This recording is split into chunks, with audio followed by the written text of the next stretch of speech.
আচ্ছা, রাতের খাবার না সবার খাওয়া হয়ে গিয়েছে। মানে বাচ্চা, হাসব্যান্ডের। রাতে আমাদের নরমালি ভাতই খাওয়া হয়। তবে আমার খাওয়া হয়নি। আমি খাই নাই। ভাত খেতে ইচ্ছা করছিল না।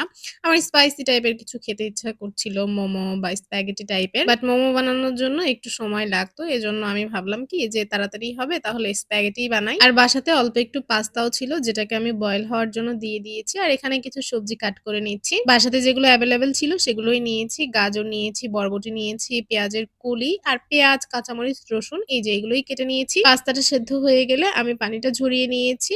আর পাস্তা সেদ্ধ করার সময় লবণ আর একটু তেল দিয়েছিলাম। আচ্ছা, এখন একটা প্যানের ভিতরে তেল দিয়ে একটা ডিম স্ক্রাম্বল করে নিয়েছি এবং উঠিয়ে নিয়েছি। তারপরে আরো একটু তেল এড করার পরে দিয়েছি রসুন কুচি, পেঁয়াজ কুচি এবং কাঁচামরিচ ফালি। ফ্লেভারের জন্য কিন্তু রসুনটা আগে দিতেই হবে। তারপরে একটু ভেজে নিয়ে আমি সবজিগুলোকে দিয়েছি। এরপরে একে, একে ওই যে লবণ, গোলমরিচ গুঁড়া, অরিগ্যানো, চিলি ফ্লেক্স একটু ভেজে নিয়ে এখন সসটা রেডি করে নিচ্ছি। সসের ভিতরে সয়া সস, টমেটো সস আর ফিশ সস দিয়েছি। আর স্প্যাগেটির আসল টেস্ট সসের কারণেই পাওয়া যায়। যদিও ওয়েস্টার সস, বারবিকিউ সস এগুলো ছিল না। যেটা ছিল সেটা দিয়েই কাজ চালিয়ে নিয়েছি। যাই হোক সবজিটা আরেকটু ভেজে এই যে সেদ্ধ করে রাখা পাস্তাটা দিয়ে দিয়েছি। এবং আরো কিছু সময় চুলার উপরে ভেজে নিয়েছি এবং সব শেষে পেঁয়াজ কলি দিয়েছি। তারপরে নামিয়ে নিয়েছি। উপর দিয়ে আমি একটু তিল ছড়িয়ে নিয়েছি। Spaghetti ready. আই হোপ আজকের ভিডিওটি আপনাদের ভালো লেগেছে।